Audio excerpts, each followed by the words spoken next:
Right. இயேசுவின் நாமத்தினாலே தன்னைத்தான் வெறுத்து தன் சிலுவையை சுமந்து வராதவன் என்னுடைய சீசனாய் இருப்பதில்லைன்னு ஆண்டவர் சொன்னார். ஐயா, நான் ரட்சிக்கப்படலை, எனக்கு அலலியா பாரம் இல்லையா? ரட்சிக்கப்பட்டு வந்து சுமக்கிற ஒவ்வொரு அலலியா பிரச்சனையும் சிலுவை என்று எண்ணப்படுகிறது. உலகத்தில் உலகத்திலையும் வேதனை இருக்கு, கிறிஸ்துக்குள்ளே என்னது வேதனை இருக்கு. கிறிஸ்துக்குள்ளே இருக்கிற வேதனைக்கு பேர் சிலுவை. உலகத்தில் உள்ள வேதனைக்கு பேர் பிசாசின் போராட்டம். உலகத்தில் படுகிற பாடுக்கு பிராயச்சித்தம் கிடையாது. அது பிராயச்சித்தம் என்னது?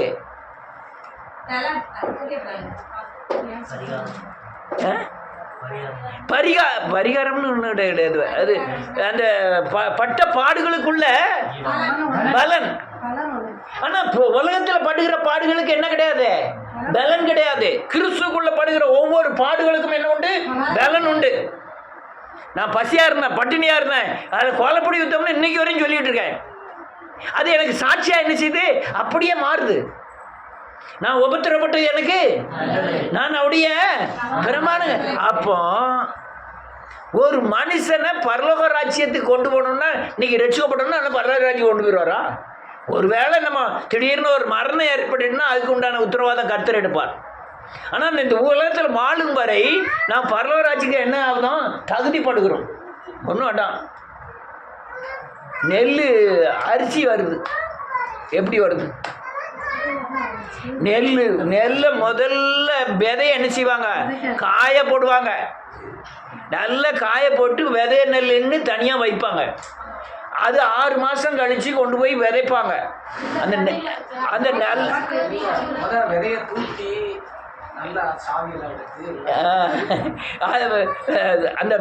அந்த நெல்லுக்கு வாய் இருந்தாலும் அழுதுரும்.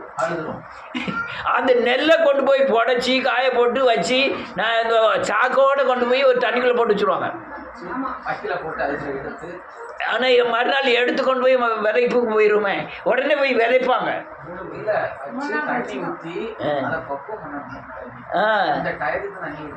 வச்சு ஆனால் விதைப்புக்கு கொண்டு போயிடுவாங்க. எங்கள் ஊரில் வந்து வாய்க்காலில் கொண்டு போய் கல்லேற்றி நான் வச்சு கயிறு மாத்திரம் வெளியே கட்டி போட்டுருவாங்க. வாய்க்காக்குள்ளே இருக்கும். 3 நாள் ஒரு சாயங்காலம் எடுத்து மேலே வைக்க, பருவ தண்ணிக்குள்ளே வைக்க, பருவ எடுத்து வைக்க, அப்படி செய்வாங்க. அங்கே எங்கள் ஊர் சைடில் சாக்கில் உள்ள தண்ணியெல்லாம் வடிஞ்சிடும். உடனே அதை கொண்டு போய் விதைக்கு கொண்டு போயிடுவாங்க. அந்த நெல் படுத்த பாட பாருங்க. உடனே விதைச்சி அதை பிடுங்கி கொண்டு போய் இன்னொரு இடத்துல நட்டு அதுக்கு களை எடுத்து, அது 3ஆம் களை எடுத்து உரம் போட்டு அது விளைதான்னு பார்த்து அது பால் அடைச்சி அது நெல் வந்து நெல்லை கொண்டு போய் என்ன செய்வாங்க? காய போட்டு அதுக்கப்புறம் குதிரில் கொண்டு போய், குதில் கிடையாது, சாக்கு முடையில் வச்சு, நான் வீட்லலாம் வரும்போது ஒரு மரப்பலகையினால அட்டி மாதிரி இருக்கும், அது மேலே சாக்கா மூடையாக அடுக்கி இருக்கும். அந்த மூடை பக்கத்தில் உட்காந்து தான் ஜெபம் பண்ணுவான். யார்? அபு அக்கா மகன் இவர் நம்ம யார்? மச்சான் கம்யூனிஸ்ட்காரரு, புளியர்காரரு. அவர் வீட்டில் போய் ஜெபம் பண்ணோம். நெல் மூடைகளுக்கு நடுவில் தான் உட்காந்து ஜெபம் பண்ணோம். ஏகப்பட்ட மூடை அடிக்கிறது எங்கே? அந்த பகவதிபுரத்தில். அதில் நெல்லை கொண்டு போய் அடுத்தால என்ன செய்யணும்? அவிக்கணும். அவிக்கும் போது பார்க்குறாங்க அது என்னது? வாய்க்கறி இருக்கான்னு பார்க்காங்க. வாய்க்கறினா மட்டும் வாய்க்கறின உடனே தட்டி உடனே காய போட்டு, நகம் முதல்ல வெயிலில் காய போட்டு, இப்போ லைட்டாக வெயிலில் காய போட்டு, அப்புறம் வீட்டுக்குள்ளே போய் வெயிலில் காயப்படாமல் நிழல்லே தான் என்ன செய்யணும்? காயப்படலைன்னா என்ன ஆகும்? மொழி வச்சிடும். ஆனால் அது காஞ்ச பிறகு அது நசுக்கி பார்த்து அரிசி ஆகுதான்னு பார்த்து, அரிசியில் அந்த ரைஸ் மில்லில் கொண்டு போய் உள்ளே கொண்டு போய் விடுதான் பார்க்கணும். அதுக்குள்ளே விரல் போச்சுன்னா என்ன ஆகும்? அந்த சைடு சாராக வரும். ஆனால் அதுக்குள்ளே கொண்டு போய் நெல்லை போட்டு அது 2வது அடி அடித்து 3வது அடி அடித்து கடைசியில் கொஞ்சம் உமி அள்ளி போடுவான். தவிடு அள்ளி போட்டுதானா? ஏன் தவிடு போட்டுதான்? உள்ளே இருக்கிற அரிசி பூரா என்ன செஞ்சிடணும்? வெளியே வந்துடணும். அதை கொண்டு வந்து வீட்டில் கொண்டு வந்து பொடான்னு புடைச்சி, அதுக்கப்புறம் அதில் கல் புரைக்கி, அதில் கருப்பரிசி புரைக்கி, அதுக்கப்புறம்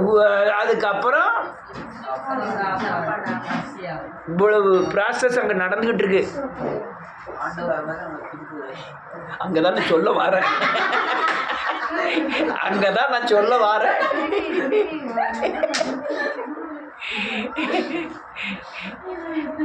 வாசிப்போமே 3வது அதிகாரம் மத்தேயு எழுதின சுவிசேஷம்.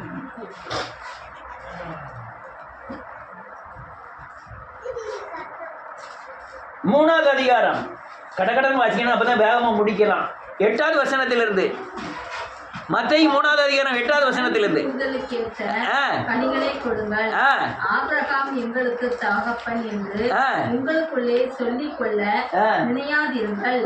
தேவன் இந்த கல்லுகளினாலே ஆபிரகாமுக்கும் பிள்ளைகளை உண்டு பண்ணின வல்லவராய் இருக்கிறார் என்று உண்டு பண்ண வல்லவராய் இருக்கிறார் என்று உங்களுக்கு சொல்லுகிறேன்.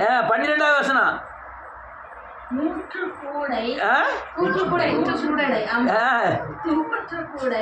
அவர் கையில் இருக்கிறது. தமது களத்தை விலைக்கு தூற்றுக்கூடன்னா என்ன கூடன்னு தெரியுமா? கொஞ்சம் கவனிக்க. தூற்றுக்கூடன்னா என்ன கூட? அந்த இல்ல, இந்த மீன் பிடிக்க அந்த என்ன கூட, அது என்ன இவ்வளவு பெரிய கூட இருக்கும். நெல்லு பொறக்க போற ஆளை பாருங்க, இவ்வளவு நீட்ட வாரிய வச்சிருப்பாங்க. ஈக்கி வாரியா? ஈக்கி வாரியா தானே? அது ஒரு வாரியா. இது கூடைய பாத்தீங்கன்னா இவ்வளவு அகல கூட, இந்த இவ்வளவு பெரிய கூட இருக்கும். அந்த கூடையை கூட வச்சுக்கிட்டு நெல்லு எல்லாம் இருக்குல்ல, அது சடக்கு சடக்குன்னு தூத்தாங்கன்னா எங்க நிறையும் அவ்வளவு கூடக்குள்ள போயிடும். அதுல சவதி கிபதி எல்லாம் இருக்கும். அது தண்ணிக்குள்ள போய் நினைச்சுவாங்க, அப்படியே அலசுவாங்க. தண்ணியில அந்த மண்ணெல்லாம் போயிடும், நெல் மாத்திரம் தனியா வந்துடும். அதுக்கு பேர் என்ன கூடையும்? தூற்று கூட அவர் கிட்ட இருக்கு. அவர் எல்லா நெல்லையும் கோதுமையை நினைச்சுவாரு. அடுத்தால என்ன இருக்கு?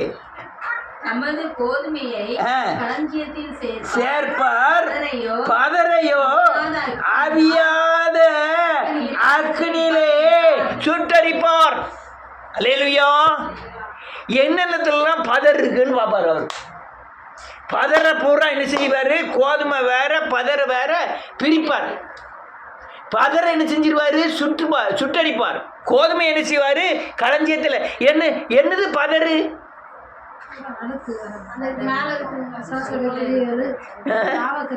நமக்குள்ள இருக்கிற பதரே இல்லையா? ஒரே நாள்ல நிச்சய முடியாது. இந்த தங்கத்தை கொண்டு போய் செயின் பண்ண கொடுப்பாங்க. 22 கேரட் இருக்கான்னு பார்ப்பாங்க. அங்க போய் பார்த்தா 18 கேரட் தான் இருக்குமா. அப்ப 4 கேரட் என்ன இருக்கு? ஐம்பொண்ணு என்னமோ சேர்த்துருக்கான் உள்ள. மெழுகு தூர போடுங்க. ஐம்பொண்ணு தான் சேர்க்க முடியும் தங்கத்துல. மெழுகுலாம் உள்ள சேராது. மெழுகு வெளியே தடக்கூடியது. உடனே அதை என்ன எதுல தூக்கி போடுவான்? அக்னியில தூக்கி போடுவான். நான் மலைப்பாறையில் போய் ஒரு ஆள் கூட போய் செயின் எடுக்க போனேன். இவங்க அந்த ஆள் ஏதோ ஒரு சாமான் வச்சிருந்தது. இதில் என்ன இருக்குன்னு பார்க்க என் கூட வாங்க, மேலே வாங்கன்ட்டான். எங்கே? மலைப்பாறை எங்கே இருக்கு? மலைப்பாறை கோல்டு, திருநெல்வேலி. அதில் மேலே போய் சொல்லிட்டான். மேலே போய் பார்க்க 5 நிமிஷத்தில் நம்ம தங்கத்தில் உள்ள இதை பூரா தூரம் எடுத்துட்டு நல்ல தங்கத்தை எடுத்துக்க இத்தனை கிராம் இருக்குன்னு கொடுத்துட்டான். நொறுக்கு இல்லை, அங்கே ஊருக்கிறதா. அங்கே உள்ள மிஷின் வச்சிருக்கான். சொட்டு சொட்டா வந்து உள்ளது. அவங்க என்னமோ ஒரு செயின் கொடுத்தாங்க. செயினா என்னமோ கம்மலா என்னமோ கொடுத்தாங்க. அதை பூரா உருக்கி டக்குன்னு எடுத்து காமிச்சிட்டான். நான் முதல்ல உருக்கும் போதே காட்டிக்கிட்டான். கையெழுத்துலாம் வாங்கிட்டான். உருக்கணுமா வேண்டாமா என்னெல்லாம் அம்மான்னு கையெழுத்துலாம் வாங்கிட்டு அதுக்கப்புறம் உருக்குதான். உருக்கிட்டு அந்த கேரட் 4 கேரட் இருக்குல்ல, அதை தூரம் நீக்கின பிறகு இந்த தங்கம் என்ன தங்கம் ஆகிட்டு? சுத்த தங்கம். அப்போ கலப்பட 4 கேரட் என்னது? உள்ள என்ன இருக்கு? அவன் எங்க போடணும்?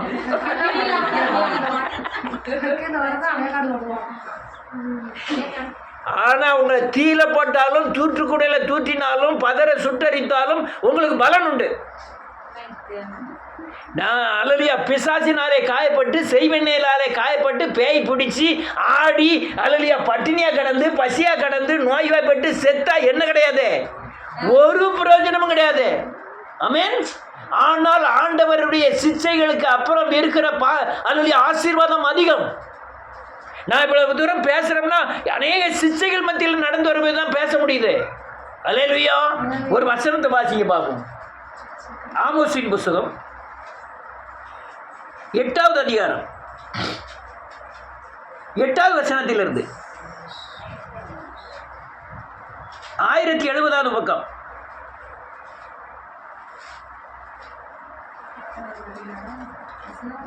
8வது வசனத்திலிருந்து 1069 ஆரம்பி. இது நிமித்தம் தேசம் அதிரவும் குடிகள் எல்லாம் ஆமென் புற்றிக்கவும் எங்கும் நதிகளாய் ஓடவும் எகிப்தின் வெள்ளத்தை போல் அடித்து பெரும் வெள்ளமாகவும். ஒரு நிமிஷம் ஏதோ மாறிட்டு போட்டுக்க.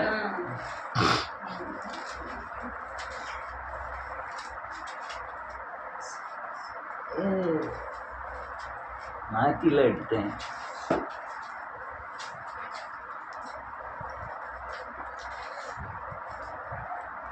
சோத்திரம்.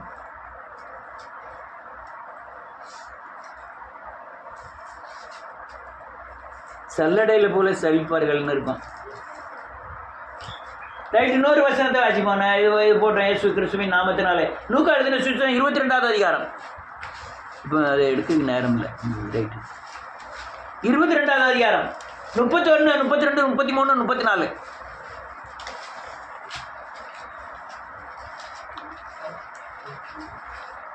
இன்னும் கர்த்தர் சீமோனே கோதுமையை சுலகினால் புடைக்கிறது போல சாத்தான் உங்களை புடைக்கிறதற்கு. ஹல்லேலூயா.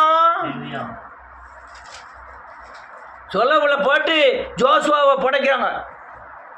பெரிய சொலவு. மேலே போகும்போது இப்படி போவேன், கீழே வந்து விழுறது. அல்லேலூயா. புடைக்கிறது போல பேதுருவை புடைக்கிறதுக்காக பிசாசு வந்து உத்தரவு வாங்கிட்டு கொண்டான் அப்படிங்காரு. அல்லேலூயா. என்ன செய்ய போறான் இவன்? தேவனை மறுதலிக்க போறான். அதான் புடைத்தல். என்ன மறுதலிக்க போறான்? நான் பார்க்கவே இல்லை. சத்தியம் பண்ணுதான்.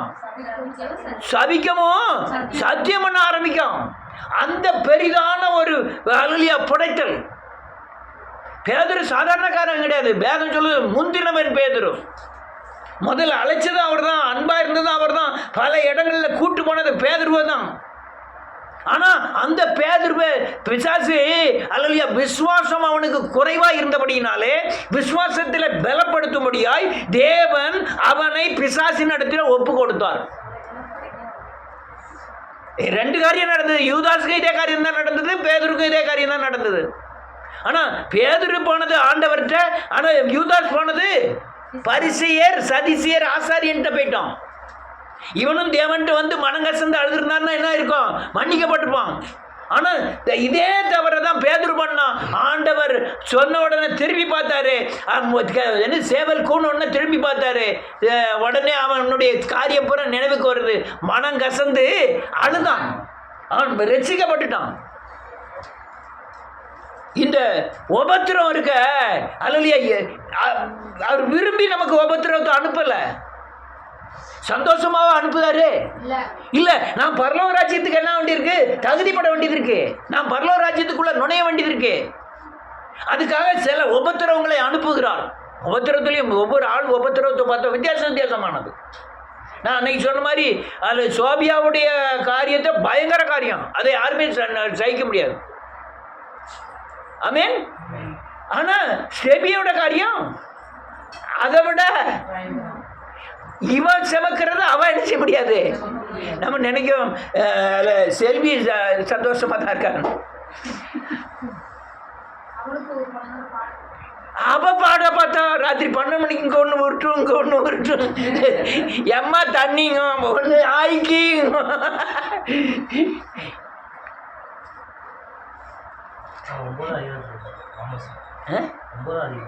ஒன்பதாவது அதிகாரமா கண்டுபிடிச்சியா? ரைட்டு.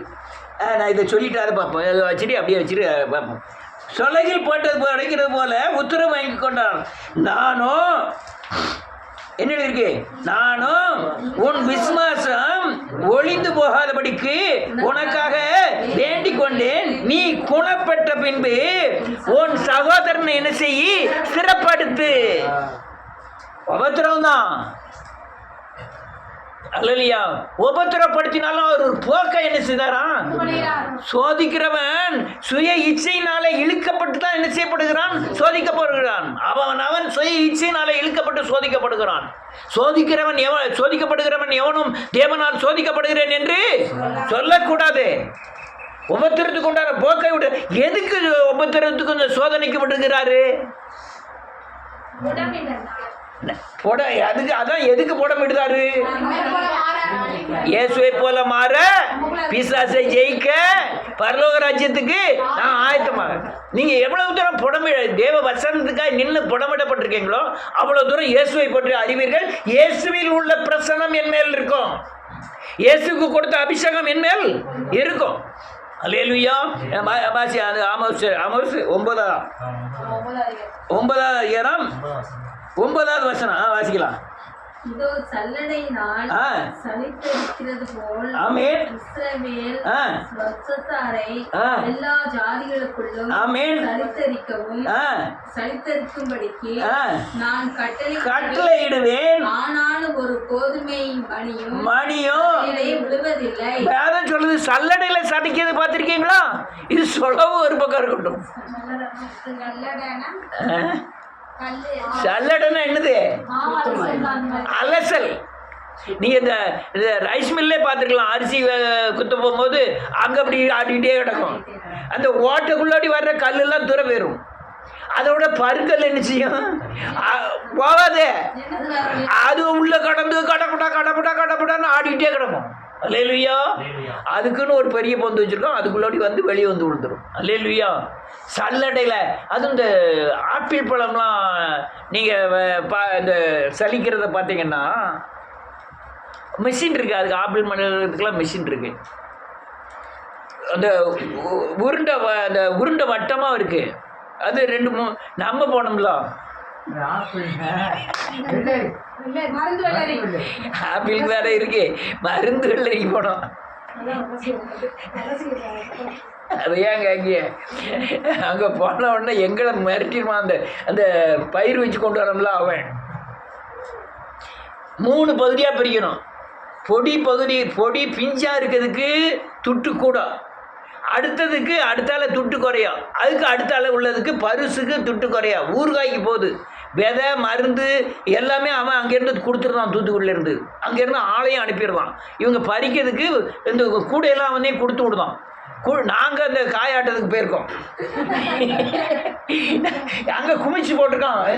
வெள்ளரி, இந்த மருந்து வெள்ளரி, இந்த ஊறுகாய் வெள்ளரி, அது அள்ளி இதில் போட்டுக்கிட்டு இப்படியே ஆட்டணும்.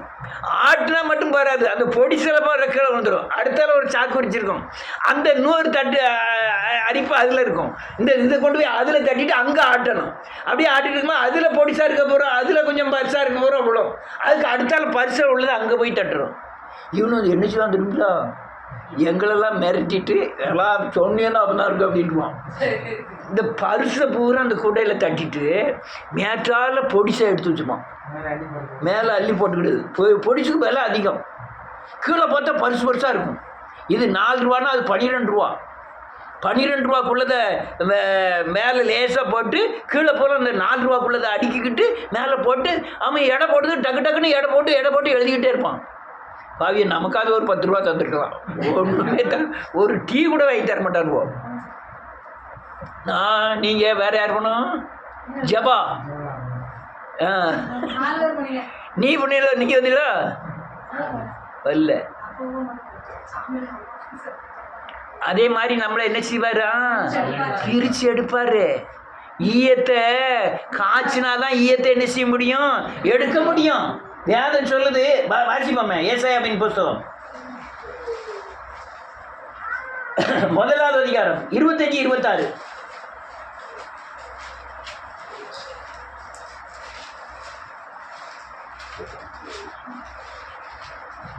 நான் என் கையை உன்னிடமாய் திருப்பி உன் கழிந்து நீங்க உன்னை சுத்தமாய் புடமிட்டு ஈயத்தை எல்லாம் நீக்குவேன். உன் நியாயாதிபதிகளை ஆமென் இருந்தது போலவும் ஆமென் ஆலோசனைக்காரரை ஆமென் ஆதியில் இருந்தது போலவும் திரும்ப கட்டளையிடுவேன். போதும். அல்லேலூயா. புடமிட்டு ஈயத்தை பூரா நீக்குவேன். அதுக்கு தான் நமக்கு சிலுவை. வேத வசனம்னா சாதாரணம் கிடையாது, அதுக்கு கரையும் கட்டணும். உலகம் பூரா போய் சொல்லுவான், நீ என்ன செய்யக்கூடாது. உலகம் பூரா இவன் பயங்கரமான வேசித்தனம் பெருகிட்டு நம்ம பிள்ளை எப்படி வளர்க்க போறோம்னே தெரியல. அந்த அளவுக்கு உலகத்தில் பயங்கரமாயி அல்லது இச்சையின் ஆவிகள், பயங்கரமான இச்சை, கொலை, பயங்கர கொலை. என்ன கேட்டுச்சினால அன்னைக்கு ஒரு பையனை வெட்டி போட்டாங்க. அதுக்கு கொஞ்சம் இந்த சைடு தான் இன்னொரு அவங்க சமுதாயத்தை இது அறைய ஒருத்தன் வெட்டி போட்டான், தீபக் பாண்டியன். அவனை வெட்டி போட்டாங்க கொஞ்சம் மாதத்துக்கு முந்தி. கோர்ட்டுக்கு எழுத்தால கொஞ்சம் கீழ்புறம். இது அந்த இந்த பாலம் இருக்கா, அந்த பாலுக்கு அந்த சைடு கேட்டுச்சினரில் கொலையெல்லாம் சர்வசாதாரணமாக நடக்குது. அல்லேலூயா. ஏமாத்துவால ஆனால் நீ எப்படி இருக்கணுமா, நீதியாக இருக்கணும். உன்னால் இருக்கவே முடியாது. உங்களால் எப்போ இருக்க முடியும்? நீ அல்லேலூயா பரிசுத்தமானாதான். நீ உன் ஈயத்தை பூரா உன்னை விட்டு நீக்கினாதான், பதர் உங்கள் வீட்டுக்கு போனாதான் இந்த பூமியில் நீ அல்லேலூயா நீதியின்படி சத்தியத்தின்படி இயேசுவின் வார்த்தையின்படி நடக்க முடியும். அப்படி நடந்தால் தான் தேவ சமாதானம். ஆமென். நீங்கள் நடக்கலாம் தேவ சமாதானம் கிடையாது. நான் ஒரு மனுஷனை காமிக்க பாருங்க.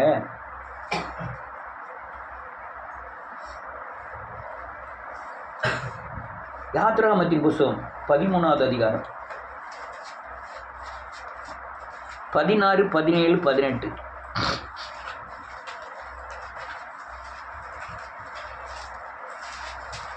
பதிமூணாவது அதிகாரம் 16, 17, 18.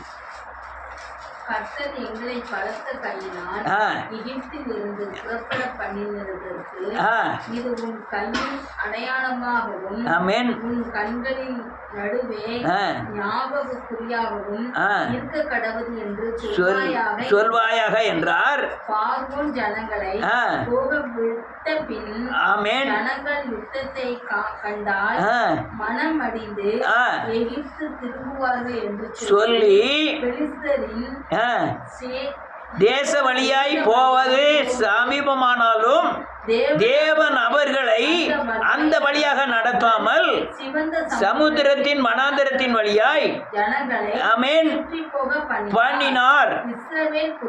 ஆமென். தேசத்திலிருந்து அணியணியாய் புறப்பட்டு போனார்கள். ஒன்றும் வேண்டாம். இங்க எகிப்திலிருந்து வெளியே வந்துட்டாங்க. கானான் தேசத்துக்கு 11 நாள்ல போயிடலாம். எத்தனை நாள்ல?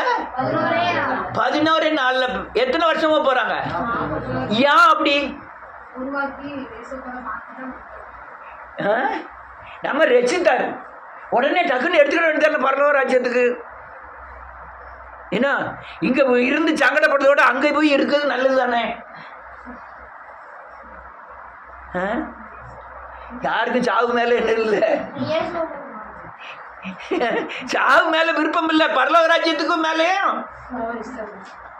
எல்லாரும் விரும்புவாங்க பரலோக ராஜ்யத்தை.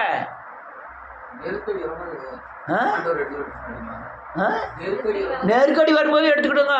நீங்க தேவனை போல மாறிட்டாலும் எடுத்துக்கிடுங்கன்றாங்க. ஆண்டவரே போதுங்க இருந்தாவே என்ன எடுத்துக்கிடும், போதும் உங்க வாழ்க்கை வாழ்ந்தது போதும்னு நினைப்பாங்க.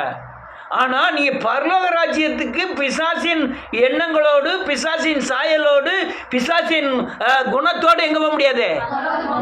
அப்போ உங்களை 40 வருஷம் என்ன செய்ய வேண்டியது இருக்கு. நீங்கள் இன்னைக்கு பிறக்கம் நாளைக்கு இறக்கம் எங்கே போயிருவோம்? பரலோக ராஜ்யம் போயிடலாம். ஆனால் ஏன் ரட்சிக்கப்பட்டவனை இவ்வளோ நாள் வச்சிருக்கிறார்னா பரலோக ராஜ்யத்துக்கு நம்ம என்ன செய்கிறாரு, தகுதிப்படுத்துகிறார். இவங்க 40 வருஷம் நடத்துகிறாரு. கானான் தேசம் ஒரு மலையை கடந்தோன்னு என்ன இருக்கு, கானான் தேசம். மோசே போய் பார்த்துட்டு வச்சுலாரு, மலை மேலே ஏறி கானான் தேசத்தை பூரா பார்த்துட்டான். இங்கே சண்டை போட்டுட்டு கிடக்கணுவோம். நம்ம திருப்பி எங்கே போயிடுவோம்? நம்ம இன்னொரு பாஸ்டரை நியமிச்சாச்சு எகிப்துக்கு போவதுக்கு. அவங்க இருதயத்தில் எங்கே திரும்பினாங்கன்னா எகிப்துக்கு. அதனால இந்த இந்த உபத்திரவங்கள் அவசியம். உபத்திரவங்கள் இப்போ நம்மளே இருக்கட்டுமே, எழுப்புதல் வந்திருக்கிறோம், கொஞ்சம் பாவ சாபம்லாம் போயிட்டு என்னத்தை போட்டு ஜெபம் பண்ண, வேதத்தை வாய்ச்சதுக்கு ஞாயிற்றுக்கிழமை மாத்திரம் படியே தலையை காட்டிட்டு தாட்டிட்டு போயிடுவோம். அதை சீர்படுத்துக்கு என்ன செய்தாரு? அதை சீர்படுத்தல நம்ம என்ன ஆயிடுவோம்? ரொம்ப மோசமாயிருவோம், பழைய இருந்த நிலைமையை விட. அப்ப சிச்சை நமக்கு அவசியம். ஒரு சிச்சை இல்லைன்னா தேவனை என்ன செய்ய மாட்டோம்? நம்ப மாட்டோம், பின்பற்ற மாட்டோம். சிச்சை ஒரு மனுஷனுக்கு ரொம்ப அவசியம். நான் அநேக நேரம் நினைப்பேன், நான் இவ்வளவு தூரம் வளர்ந்துருக்கோம்ல, இந்த அளவுக்காவது எனக்கு விடுதலை. என்னையா வளர்ந்துட்ட? நான் வளர்ந்துருக்கிறதையும் வளர போறதையும் பார்த்தா வளர்ந்துருக்கிறது குறைவானது, வளர போகிறது அதிகமா இருக்கு. ஆனா நான் எவ்வளவு வளர்ந்திருக்கேனோ அவ்வளவு விடுதலையை நான் சுதந்திரிக்கிறேன். நான் இயேசுவை எவ்வளவு அறிந்திருக்கிறேனோ அவ்வளவு மன சமாதானத்தை பெறுகிறேன். இயேசுவை எவ்வளவு பின்பற்றுகிறேனோ அந்த அளவுக்கு இந்த பூமியில நான் விடுதலையை சுதந்திரிக்கிறேன். ஆனால் நான் போக வேண்டிய தூரம் ரொம்ப தூரம் போக வேண்டியது இருக்கு. ஆனால் கானான் தேசத்துக்கு போகிறதுக்கு எப்படி போகிறதுக்கு அப்படி இப்படி சொல்லிட்டு பார்க்கணும். நான் ஸ்கூல்லலாம் நான் சின்ன பிள்ளையா இருக்கும்போது பெட் சர்டிஃபிகேட்லாம் கிடையாது. இன்னும் பிறந்தோடனே பேர சொல்லுவாங்க, பெட் சர்டிஃபிகேட்லாம் கேட்குறாங்க. அந்த நேரத்தில் எது தெரியுமா? காதை இப்படி தோட்டணும், தொட்டுட்டா உடனே சேர்த்துக்கிடுவாங்க. ஏன் பிறந்த தேதி எவ்வளவு யாருக்கு தெரியும்? இது எத்தனாவது? 13வது பிள்ளை. இது எத்தனாவது பிள்ளை? 8வது பிள்ளை. இது எத்தனாவது பிள்ளை அப்படின்ட்டு. ஏயா இது எத்தனாவது பிள்ளையா? யாரு கேக்கா? பெத்தவா கேக்கா வீட்டுக்காரர்கிட்ட. ஐயா இது எத்தனாவது பிள்ளையா? வீட்டில் சோறை போய் வச்சுருப்பாங்க, பெரிய பானை நிறையா. எல்லா பிள்ளையும் சாப்பிட்டுட்டு தான், சாப்பிடலையாருன்னா கேட்க போகிறதெல்லாம் கிடையாது. அது அங்கே கோழிக்காய் விளையாண்டுட்டு அங்கே சவுதிக்குள்ளே விளையாண்டுட்டு அப்படியே கையை கொண்டு வந்து பானைக்குள்ளே ஓட்டும். அங்கே ஒன்று ஒவ்வொரு உங்கள் பிள்ளைகளுக்கெல்லாம் ஒன்றும் வைத்திய காணலையா? அப்போ உள்ள பிள்ளைகளை பூரா பார்த்தா போதும். நீ எத்தனை பேர் பார்த்துருக்கேன்னு தெரியல, வயிறு மாத்திரம் கொட்டாப்பட்டி மாதிரி கொடுத்துரு.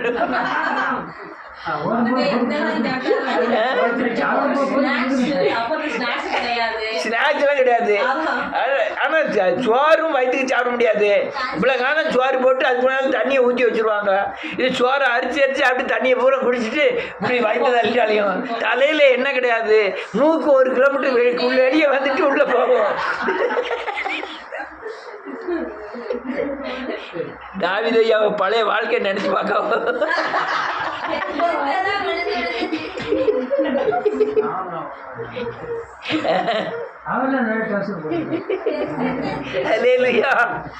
என்ன வாழ்க்கை?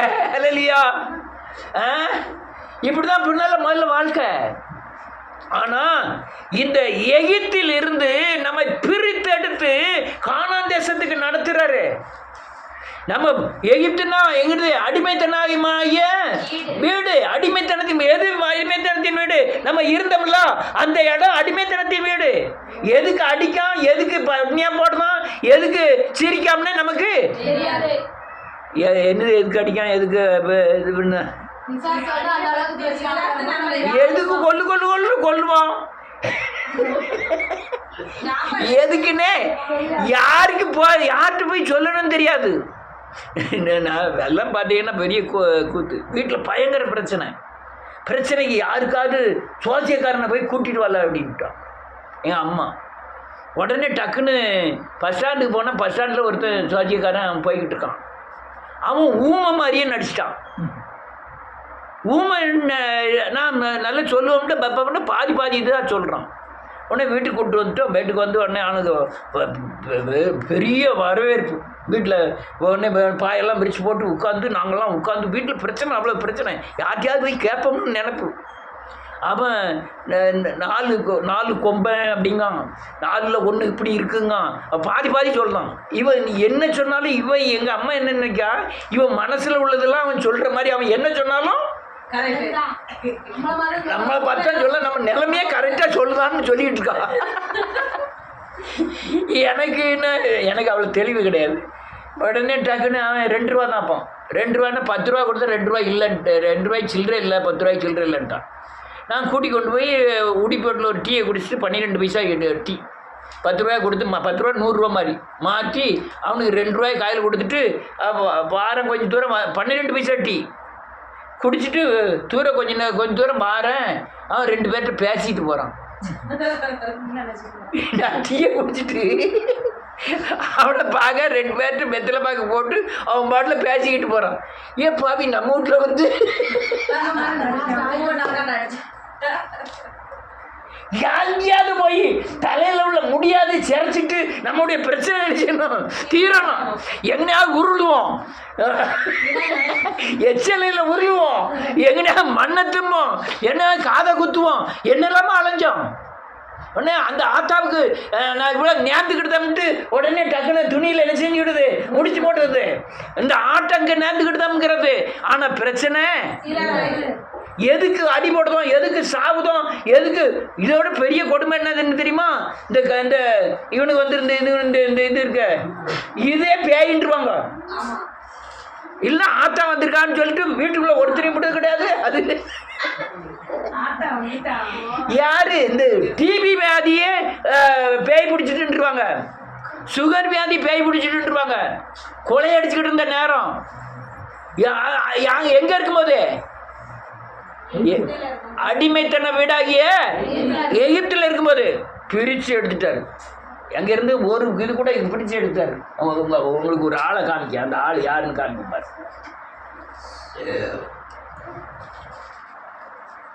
ஆதிகாமத்தின் புத்தகம்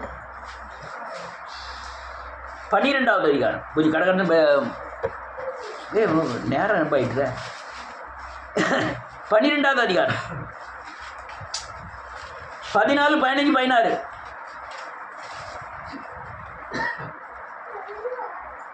ஆபிரகாம் எகிப்திலே வந்தபோது எகிப்தியர் அந்த ஸ்திரியை மிகுந்த அழகுள்ளவள் என்று கண்டார்கள். பார்வோனுடைய பிறப்புகளும் அவளை கண்டு பார்வோனுக்கு முன்பாக அவளை புகழ்ந்தார்கள். அப்பொழுது அந்த ஸ்திரீ பார்வோனுடைய அரண்மனைக்கு கொண்டு போகப்பட்டால் அவன் மித்தம் அவன் ஆபிரகாமுக்கு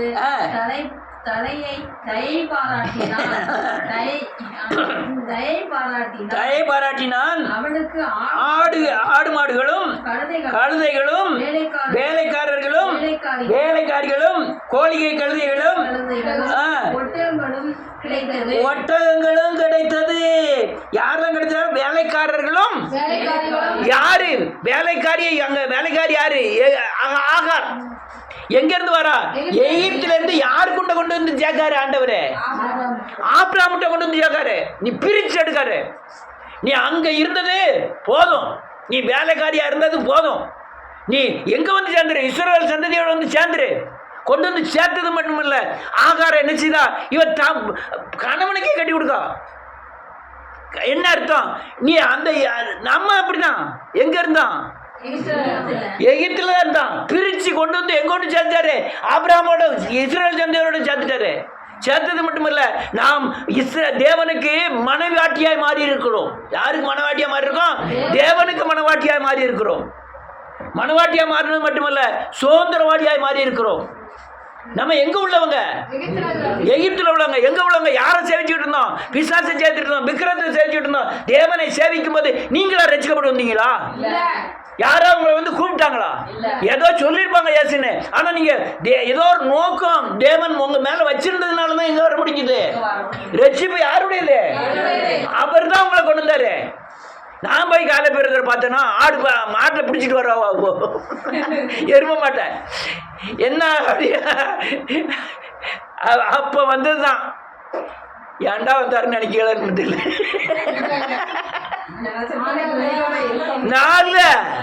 நான் வர்றதுக்கு முந்தைய யார் வந்துட்டா?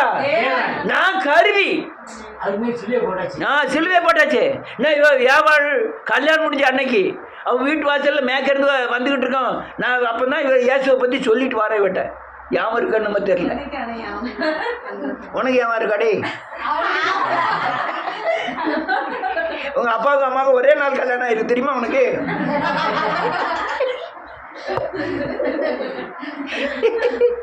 அல்லேலூயா. பிரித்தெடுத்தார். நான் யாரையுமே கூப்பிடுறதுக்கு முடியாது. யாரும் மதமாற்ற முடியாது. தேவன் உங்க இருதயத்துல ஏற்கனவே பேசி இருந்ததுனாலையும் உங்களுக்குள்ள வந்து ஒரு உணர்வை கொடுத்திருந்தபடினாலும் தேவன் உங்களை பிரிச்செடுக்கணுங்கிற நோக்கம் இருந்ததுனாலதான் இடையர்தவனிலிருந்து சரவண நம்பி யாரா மாறி இருக்காரு? சாமுவேலா மாறி முடிஞ்சது. அல்லேலூயா. தேவ திட்டம், தேவனுடைய திட்டம் மட்டும் இல்ல. ஆபிரகாம் எப்படி ஆளும் தெரியுமா? அவர் தேவனா அழைச்ச மனுஷன். ஏகப்பட்ட ஆடு மாடுகள், அதோட எகிப்தியன் நினைச்சுன்னா இவ்வளவு மாடுகளையும் வச்சுக்கோங்க. வேலைக்கார 318 வேலைக்காரர்கள் கைப்படிந்த வேலையாட்கள் அவங்க கூட இருக்கான். அவனுக்கு மனைவி இருக்காங்க. 318னா ஒரு பாதி எடுத்துக்கிடுங்க, மனைவி எடுத்துக்கிடுங்க. 500-600 பேர் ஒரு வீட்டில் வேலை செய்யணும்னா எவ்வளவு பெரிய ஃபேக்டரி மாதிரி வச்சு நடத்தணும். அந்த வீட்டில் இவ யாரு ஆகார் என்ன ஆதா தெரியுமா? வேலைக்காரியா, எஜமானியா மாறுதாரு. நம்ம எதுக்கு எஜமானி? பிசாசு பூரா இந்த தேசத்தை ஆண்டுகிட்டு இருக்கான். நீங்க யாரோட மனைவி? தேவனுடைய அல்லையா மனவாட்டி. நம்ம இந்த உலகத்தின் உள்ள எல்லா பிசாசின் மேல நமக்கு என்ன உண்டு? அதிகாரம் உண்டு. அவ்வளவு அதிகாரத்தை பெற்றுவா. அல்லேலூயா. அதுக்காக தான் தேவன் அழைச்சிருக்கிறாரு. ஆனா தப்பு அடிக்கடி நடக்கதான். மீன் சாராளுக்கு பிள்ளை இல்லை. இவள் கெற்பதி ஆனவரவு அவளை என்ன நினைச்சாலாம்? அற்பமாய் நம்பினாள். உடனே அவள் என்ன பண்ணிட்டா? கடப்படான்னு நடத்த ஆரம்பிச்சிட்டா. வீட்டை விட்டு ஓடிட்டா. ஓடின உடனே அங்க யார் பார்த்தா? தேவதூதன் பார்த்து, நீ நாச்சியாரண்டை போய் அவர் கடைக்கிறதுக்குள்ள அடங்கிரு. ஆமென். அப்ப என்ன அர்த்தம்? நீங்க தேவனுக்குள்ள வந்தவரும் உபத்திரம் உண்டு. அது உங்க தவறு நிமித்தமாக இருக்கலாம். அந்த நீ அவ சாரால் அற்பமா நினைச்சது யார் தவறு? இவ சொல்லிருக்கலாம், ஏமா நான் எகிப்தியலா இருந்தாலும் நீ எனக்கு அக்கா, நான் தங்கச்சி, எனக்கு பிறகுல பிள்ளை உனக்கு சுதந்திரவாளியா மாறப்போகுது, நம்ம 2 பேரும் பிள்ளைய. ஆனால் அவன் 13 வயசு வரையும் யார் வளர்த்தா? சாரால் தான் வளர்த்தா. சாரால் தான் யார் பிள்ளைய வளர்க்கா? ஆகார் பிள்ளை. யாம்னா இவன் சுதந்திரவாளி. அவ்வளவு சொத்துக்கும் இவன் தான் அதிபதி. யாரு? இஸ்மவேல். ஆனா இவன் நடக்க சரியில்லாம போச்சு. நடக்கன்னா முறைகள் சரியில்லாம போச்சு. எகிப்தியலா இருந்தோன்னு அண்ணனே டக்குன்னு என்ன பண்றா? அல்லையா குழந்தை பிறந்துட்டு அப்போ 13 வருஷமா செல்லமா வளர்க்கப்படுகிறான் இஸ்மவேல். ஆபிரகாமுடைய எல்லா சொத்துக்கும் யார் அதிபதி? இஸ்மவேல். அப்ப 318 பேர் கைப்படிந்த வேலைக்காரர்கள் மட்டுமல்ல, 500 பேருக்கு யாரு? இவன் தான் தளபதி. அல்லேலூயா. திடீர்னு என்ன ஆயிட்டு? இவனுக்கு குழந்தை உண்டாயிட்டு. யாருக்கு? சாராளுக்கு குழந்தை உண்டான இவனுக்கு பிரச்சனை வருது. யாரு? இஸ்மவேல். அந்த பிள்ளை என்ன நினைக்கான்? அற்பமாய் நினைக்கிறான். உடனே ஆண்டவர் பேசாரு, சாராளே அவளை இங்க என்ன செஞ்சிருக்காத, வைக்காத, இவளை கிளப்பி விட்டுரு. உடனே அவன் வருத்தப்படுதான். அடுத்து அவளும் என் பிள்ளையால, அவனும் இஸ்மவேலும் என் பிள்ளைலாம் இவன் போக சொல்லுதான்னு ஆண்டவர் ஆபிரகாம் மட்டும் பேசுறாரு. அவர் சொன்னது சரிதான். அவர் சொல்படி நீ என்ன செஞ்சிரு, அனுப்பிடு. அனுப்பின பிறகு இவன் அல்லையா ஈசாக்கு பொண்ணு பார்க்க ஏகப்பட்ட பொண்ணும் வெள்ளியும் கொடுத்து விட்டான். ஆனா இஸ்மவேலுக்கு ஒரே ஒரு துருத்தியில தண்ணி மட்டும் கொடுத்து விடுதான். என்ன அப்பாவி, ஒண்ணும் இல்லைல்ல. ஆனால் எதுக்கு தெரியுமா? இதுவும் தேவன் திட்டம். இது என்ன திட்டம்? தேவ திட்டம். அங்க போய் அவ அழகா போயிருப்பா. வனாந்திரத்துல தண்ணி காலி பண்ண வச்சது யாரு?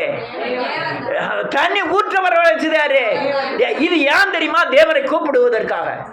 வரும் உங்களுக்கு பிரச்சனை, சிலுவை வரும். எதுக்கு? தேவனை கூப்பிடதான். தண்ணி இல்லாம போச்சு. பிள்ளையின் அழுகுறலை சாகிறதை பார்க்க கூடாதுன்னு சொல்லி ஒரு இடத்துல பிள்ளைய வச்சுட்டு போய் என்ன செய்தாலும் அழுதாள். பிள்ளையின் சத்தத்தை கர்த்தர் கேட்டார். அது சாதாரண பிள்ளை இல்ல, 14 வயசு பையன். உடனே அவர் ஊற்று கண்களை திறந்து இந்த ஊற்று இருக்குன்னு சொல்லி தேவன் ஆசீர்வாதத்தை திறந்து விட்டாரு. நீங்க கூப்பிடும் போதுதான் பிரச்சனை, சிலுவை வரதான் செய்யும். அந்த இடத்திலே வளர்ந்து அந்த இடத்துல வில்வத்திலே இது பண்ணி உடனே ஆபிரகாமுக்கு கூப்பிட்டு சொல்லாரு, அவனும் உன் சந்ததியா இருக்கிறபடினாலே அவனையும் நான் என்ன செய்வேன், அவன்கிட்ட ராஜாக்கள் தோன்றுவார்கள், ஹாமாஸ் தோன்றுவார்கள்.